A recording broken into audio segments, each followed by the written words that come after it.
आसमान पर काले बादल छाए हुए थे। गौरी कवि और कालू कौवा अपने बेटे जग्गू कवि को साथ लेकर रानू चिड़िया के पास आते हैं। रानू चिड़िया अपने तिनकों के घोंसले में बैठी हुई थी। चिड़िया बहन, क्या आपने अपना दाना ढूंढ लिया है?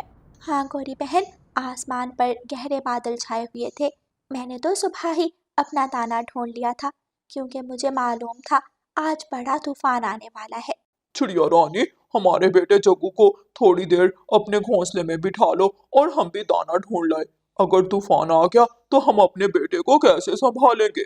ठीक है कवि भाई, आप जग्गू को मेरे पास छोड़ जाएं और जल्दी से जाएं। देखें, हवा चलने लगी है, थोड़ी ही देर में बारिश भी शुरू हो जाएगी।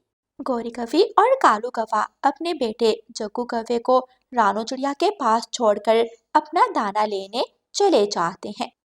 मिठू बेटा, आप घोंसले में बैठो, मैं दाना ढूंढ लाऊं। पापा, मुझे डर लग रहा है, तूफान शुरू होने से पहले पहले आप वापिस आ जाना। मैं अपनी पूरी कोशिश करूंगा, मैं तूफान के आने से पहले पहले अपने बेटे के पास आ जाऊंगा। लेकिन आप घोंसले से बाहर मत निकलना, हवा बहुत तेज है। अगर आप तेज हवा में उड़े तो हवा में उड़ते ही चले जाओगे। ठीक है पापा, मैं घोंसले में बैठा हूँ, लेकिन आप जल्दी आना। मिठू तोता भी अपने बेटे को अपने घोंसले में छोड़कर दाना लेने निकल जाता है। गौरी कवि और कालू कौवा अभी घने जंगल में पहुंचे ही थे कि तेज बारिश और तूफान शुरू हो जाता है। तूफान इतना तेज था कि कालू कौवा और गौरी कवि हवा के जोर से पेड़ों से टकराते हैं और गिर जाते हैं। तोता बहुत मुश्किल से एक बड़े पेड़ के तने के साथ चिपका हुआ बैठा था। मेरा बेटा घोंसले में अकेला है, हवा बहुत तेज है, ऊपर वाले मेरे बेटे की रक्षा करना। उधर रानू चिड़िया अपने पंख फैलाए घोंसले के ऊपर बैठी थी। तेज हवा और तेज बारिश से घोंसला बुरी तरह हिल रहा था। आंटी आंटी, चिड़िया आंटी, मैं गिर रहा हूँ, मुझे बचाएं, मैं गिर रहा हूँ। एक तेज हवा का झोंका आता है और जग्गू कौवा दूर जाकर गिरता है। रानू चिड़िया जल्दी से जग्गू कौवे के पास जाती है और उसे उठाती है। बेटा, मैंने आपसे कहा था पेड़ की ढाल को मजबूती से पकड़े रखना। अब आप यहाँ पेड़ के नीचे बैठ जाएं। घोंसले में मेरा अंडा है, मुझे अपने अंडे के पास जाना है। रानू चिड़िया जैसे ही वापस पलटती है, उसका घोंसला हवा में उड़ जाता है। घोंसला ऊपर जाकर नीचे गिरता है और रानू चिड़िया का अंडा टूट जाता है। रानू चिड़िया अपने टूटे हुए अंडे के पास बैठकर रोने लगती है। मैं ना बचा सकी, मैं अपने मासूम अंडे की जान ना बचा सकी, मेरा अंडा टूट गया, मैं बहुत बुरी हूँ, ये सब मेरी वजह से हुआ, मेरा अंडा मुझे छोड़कर चला गया। रानू चिड़िया का अंडा तो टूट गया था, अब उसके पास बचाने को कुछ भी नहीं बचा था। इसलिए रानू चिड़िया जल्दी से जग्गू कौवे को जाकर सहारा देती है और उसे अपने पंखों में समेट लेती है। चिड़िया की आंखों में आंसू थे और वो रो रही थी। तोता पेड़ के नीचे बैठा हुआ था। पेड़ जोर से हिलता है और पेड़ की एक बड़ी डाल टूटकर तोते के सर पर लगती है। तोता गिर जाता है और अपनी आंखें बंद कर लेता है। बेचारा मासूम तोता अपनी जान से जा चुका था। तकरीबन 1 घंटे के बाद तूफान रुकता है, बारिश भी थम चुकी। कौवा और कवि वापिस आते हैं। मेरा जग्गू बेटा ठीक है ना? हाँ मम्मा, मैं तो ठीक हूँ, लेकिन मम्मा, रानू आंटी का अंडा टूट गया। रानू आंटी बहुत परेशान है। ये तो बहुत बुरा हुआ रानू, आप कहाँ थी? क्या आपने घोंसले को मजबूती से नहीं पकड़ा था? मैंने बहुत कोशिश की, मैं घोंसले के ऊपर बैठी हुई थी, लेकिन जग्गू बेटा हवा से नीचे गिर गया। मैं जग्गू को बचाने गई तो मेरा घोंसला हवा में उड़ गया, घोंसला बिखर गया और अंडा टूट गया, सब बर्बाद हो गया। गौरी, सब बर्बाद हो गया। रानू चिड़िया फूट फूट कर रोने लगती है। सब्र करो रानू चिड़िया, हौसला रखो। इस तूफान ने ना जाने कितनी ही माओं से उनके अंडे छीन लिए और कितने ही बच्चों से उनके माता पिता। जब शाम तक छोटे मिठू का पापा लौटकर घर नहीं आता तो छोटा मिठू रोने लगता है। पापा, आपने तो मुझसे वादा किया था आप जल्द लौट कर आएंगे, लेकिन अब तो रात होने वाली है, मुझे डर रहा है। पापा, मेरे पापा, जल्दी आ जाएं, मुझे डर लग रहा है। छोटा मिठू रो रहा था। वो अपने पापा को याद कर रहा था, अपने पापा को आवाज दे रहा था, लेकिन छोटा मिठू ये नहीं जानता था कि उसके पापा तो अब इस दुनिया में नहीं रहे, वो तो बहुत दूर जा चुके हैं। रात हो जाती है। अंधेरा बढ़ते ही छोटे मिठू का डर और भी बढ़ जाता है। रानू चिड़िया अभी तक अपने टूटे हुए अंडे के पास बैठी थी और रोए जा रही थी। रानू चिड़िया के कानों में रोते हुए छोटे मिठू की आवाज पड़ती है। ये कौन रो रहा है? शायद कोई छोटा पक्षी है, मैं जाकर देखती हूँ।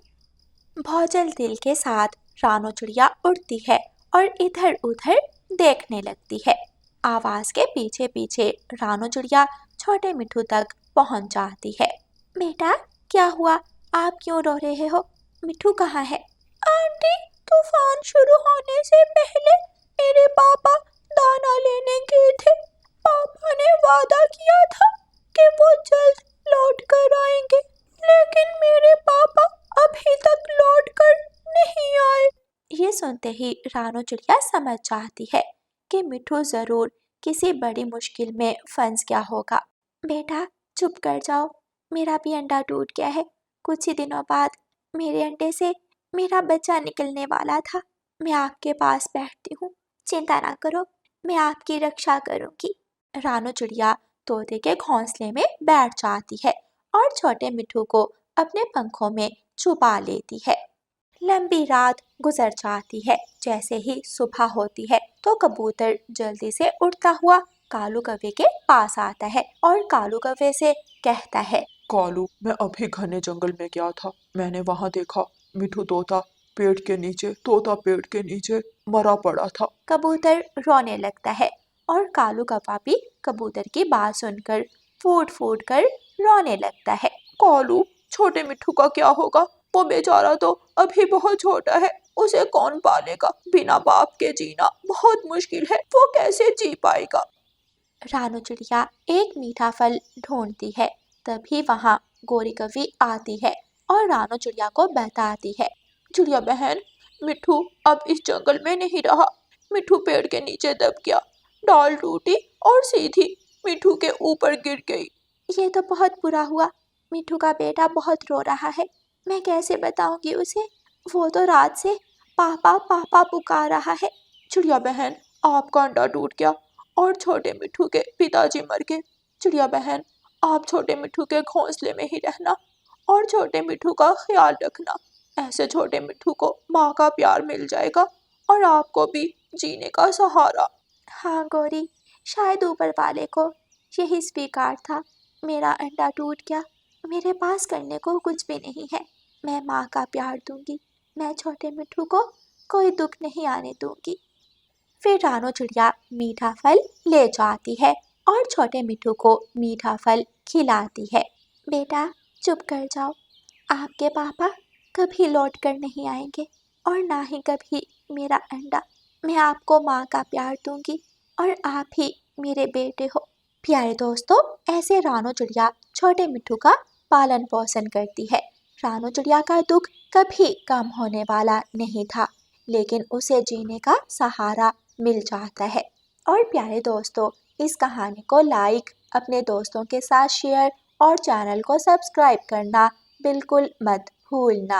आपका धन्यवाद। रानू चिड़िया की ऐसी कहानियाँ सुनने के लिए YouTube सर्च बार में रानू चिड़िया की कहानी लिखें या फिर ये बटन दबाकर बोलकर कहें रानू चिड़िया की कहानी। रानू चिड़िया जंगल में चना चाट बेचकर अपने घर का गुजारा करती थी। चना चाट, स्वादिष्ट स्वादिष्ट चना चाट, 7 मसालों वाली चना चाट, चना चाट, चना चाट। रानू चिड़िया, मुझे थोड़ी सी चना चाट दे दो, मैं कल पैसे दे दूंगी। अभी तो पिछले पैसे भी नहीं दिए तुमने और आ गई हो फिर से उधार चना चाट लेने। जाओ, अब मैं बिना पैसों के चना चाट नहीं दूंगी। छोटी चिड़िया, 4 पैसे के आगे बड़ी बातें करने लगी है तू। चना चाट बनाना कौन सा मुश्किल है? ऐसी चना चाट मैं भी बनाकर बेच सकती हूँ। अगर बना सकती हो तो जाओ बनाओ ऐसी चना चाट, खाओ भी और बेचो भी। गौरी कवि गुस्से में वहाँ से चली जाती है। कालू जी, कल से मैं भी जंगल में चना चाट बेचा करूंगी। वो चिड़िया चना चाट बेच बेच कर बहुत तरक्की कर गई है। लेकिन गौरी, चिड़िया की चना चाट उसके सीक्रेट मसालों की वजह से बिकती है। कौन लेगा तुमसे बेसवाद चना चाट? कालू जी, तुम तो हर वक्त चिड़िया की तारीफें ही करते रहते हो। अगर मैं चना चाट बनाऊंगी तो पक्षी चिड़िया की चना चाट को भूल जाएंगे। दूसरे दिन गौरी कवि चिड़िया से थोड़ी दूर अपना चना चाट का ठेला लगा लेती है और चना चाट बेचना शुरू करती है। गौरी की स्वादिष्ट चना चाट, मसालों वाली चना चाट, चना चाट, चना चाट। गौरी बहुत शोर मचाती है, लेकिन जो भी पक्षी चना चाट खाने आता वो गौरी कवि के बजाय सीधा रानो चिड़िया के पास ही जाकर चना चाट खाता। गौरी कवि सुबह से बैठी मक्खियाँ मार रही थी। चिड़िया दूर से गौरी कवि से कहती है, 10 मसालों वाली चना चाट बना लो या 20 मसालों वाली, पक्षी मेरी चना चाट ही खाने आएंगे। चिड़िया की बच्ची, मुझे गुस्सा दिलाती हो। गौरी कवि भागी भागी अपने पति के पास जाती है। ओए कालू, तुम यहाँ घर में बैठे हो और वहाँ चिड़िया मुझे बातें सुना रही है। अब क्या हुआ? क्या बिकी नहीं तुम्हारी चना चाट? वो चिड़िया मेरे सामने बैठी है। जब तक चिड़िया वहाँ रहेगी मेरा धंधा नहीं चलेगा। चलो अभी के अभी उस चिड़िया को वहाँ से भगा दो।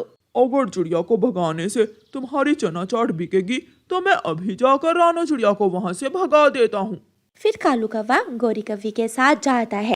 चिड़िया, अपना ठेला उठाओ और चली जाओ यहाँ से। ये जगह हमारी है और आज से मेरी पत्नी गौरी कवि ही यहाँ चना चाट बेचा करेगी। कवि भैया, मैं तो यहाँ अपना काम कर रही हूँ, गौरी को कौन रोक रहा है? वो भी अपना काम करे, सबने अपने नसीब का लेना है। जब तक तुम यहाँ हो गौरी की चना चाट नहीं बिकेगी, तुम्हें यहाँ से जाना ही होगा। ऐसे कहते हुए कालू कौवा चिड़िया को धक्के देने लगता है।